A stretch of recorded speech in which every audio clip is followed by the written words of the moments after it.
Hello, and welcome back to Coin Lady channel. In order for Ripple to offer virtual asset services in Ireland, the company has to register with the Central Bank of Ireland. Coincidentally, as we head into the new year, Ripple President Monaco has long highlighted institutional adoption and compliance as critical topics to keep an eye on in the cryptocurrency business. In light of U.S. Senator Elizabeth Warren's recent letter to the CEO of the Blockchain Association regarding the crackdown on crypto, we will also go into the reasons behind Ripple CTO David Schwartz's dissatisfaction. Lastly, what prompted Sony to go to Twitter to criticize XRP as a fraud is that he is a Bitcoin maximalist with 10 years of expertise in the financial sector. If you find this really intriguing, you should see this new video right now. A recent press release by Ripple detailed an exciting new development that will allow fintech companies situated in San Francisco to provide services related to digital assets in Ireland. These services will include the ability to facilitate transactions and transfers of virtual assets, among others. As a result of the registration, Ripple Markets Ireland Limited, an Irish subsidiary of Ripple's, is now featured on the CBI website as a provider of virtual assets. This registration is a major achievement for Ripple as it will facilitate its growth in the European market upon the implementation of regulations governing crypto assets and marketplaces next year. Ripple must acquire additional licenses in order to meet the requirements of the micro framework. In February of last year, Ripple took advantage of Ireland's conducive climate for innovation by opening its first European Union office in Dublin, to facilitate more casual interactions between the regulator and fintech companies. The CBI established an innovation hub in 2018, a move that shows how much support the sector has for virtual assets. With its latest registration, Ripple has shown that Ireland is still supportive of companies who are focusing on blockchain technology and digital assets. It may be recalled that in July, the managing director for Europe at Ripple's announced that the company was planning to seek for a license in Ireland to sell crypto. Because of the unpredictability of U.S. regulations, Stewart LDRD revealed last year that the firm is applying for a virtual asset service provider license in Ireland. His objective has been accomplished by the firm. Discussion of the development should center on the fact that, thanks to the Irish license, the company has maintained its remarkable velocity this year. The strides Ripple has taken this year in securing operational licenses were also highlighted by him. Eugene Van Miltenberg, Ripple's Senior Vice President of Strategic Initiatives, expressed his company's excitement at the CBI's decision to recognize Ripple Markets as a VASP. Ripple's global efforts to collaborate with authorities and bring the advantages of crypto and blockchain technology to organizations and their customers include registering as a VSP in Ireland, which is a huge step forward for our business in the region.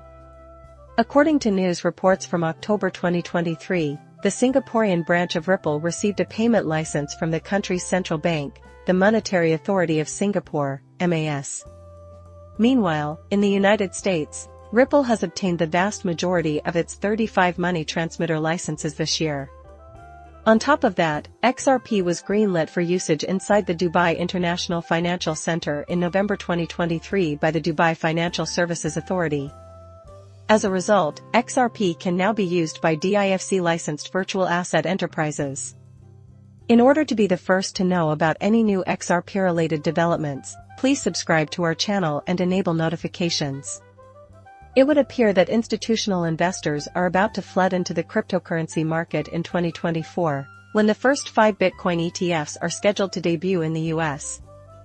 But in 2020, according to Ripple President Montgomery's forecasts, the sector might focus on a number of other things. The seasonal crypto entrepreneur has high hopes for the coming year, among other things, that the industry would finally emerge from its historically defined speculative frenzy cycles. In 2024, she predicts a major development in the decentralized banking sector's pioneering compliance efforts, and she thinks the business is finally ready to deliver utility on a large scale. The sector is expected to recover some of the trust that was lost as a result of major companies like FTX and Biden's billions-dollar settlement in the next year, according to the president's earmark. But she stressed again how important it would be to put compliance first in order to reach that goal, and she pushed on the industry to create compliance tools for the DeFi sector. Is blockchain technology really capable of taking over banking? Yet another noteworthy forecast from Ripple. One thing that President Monica Long has made clear as we approach the year 2024 is that blockchain technology will not displace traditional banking products. Rather, she anticipates that the trend of large traditional financial institutions like BlackRock, Fidelity, and Visa integrating different types of blockchain-based payment solutions will continue. For a long time, Monica has hoped that the old and new will remain happily married. The biggest financial institutions will continue to be drawn to crypto due to its minimal fees and near-immediate transactions, as she put it in her writing. Lastly, the president, who leans left, has stated his firm belief that digital assets would become even more useful by 2024, and he has hinted to a possible illusion regarding Ripple's custody business via a sister company. Requiring billions of people to self-custody their crypto assets would not lead to increased usability, as Medico has long shared. Rather, she envisions a future where established businesses will increasingly depend on native crypto partners like Ripple to handle operations and leverage blockchain technology. On top of that, Schwartz recently posted a screenshot of the letter to X, revealing his frustration with a passage that asserts Blockchain Association CEO Kristen Smith's intention to sabotage congressional attempts to address the role of cryptos in illegal finance. To set the scene, in July, Senator Elizabeth Warren reintroduced the Digital Asset Anti-Money Laundering Act in an effort to subject the cryptocurrency industry to the same level of regulation as legacy banks. Crypto industry experts voiced concerns that the bill could limit people's ability to control their own money, which led to condemnation from the crypto community. Nevertheless, numerous media agencies have claimed that crypto is being used by Hamas to fund their operations during the Israel-Hamas conflict. Lawmakers, such as Senator Warren, have taken advantage of the opportunity to comment on the use of cryptocurrency for lawful fundraising, and these revelations have further sparked increased interest in cracking down on cryptocurrencies. A non-profit organization that has been leading the charge to promote Web3, innovation, and other industry heavyweights, the Blockchain Association, voiced its displeasure with these findings, comments, and a letter to Congress on November 15. They pointed out that the claims of cryptocurrency being used for illicit funding were overstated. Regardless of the explanation, Senator Warren revealed on December 11 that 5 other senators had backed her crypto bill. According to Warren, the purpose of the law is to reduce the ability of terrorist organizations like Hamas to fund themselves using cryptocurrency. Numerous civil groups have also expressed their approval. Furthermore, on December 18, Warren wrote to the CEO of the Blockchain Association, Smith, asserting that a letter written on November 15 by the association and other concerned stakeholders was an effort to derail congressional attempts to combat the use of cryptocurrency for illicit funding. Senator Warren Smith sought to cast doubt on the participation of former military and law enforcement officials in the composition of the letter dated November 15, according to those who spoke on the senator's latest letter. Smith urged Senator Warren to stop focusing on individuals who are trying to help with cryptocurrency abuse and start targeting the people who are abusing it for criminal fundraising.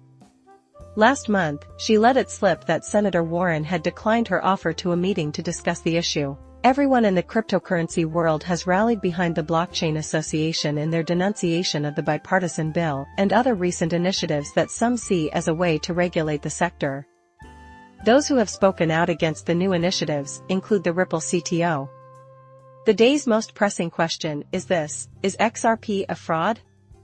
In order to be the first to know about any new XRP-related developments, please subscribe to our channel and enable notifications.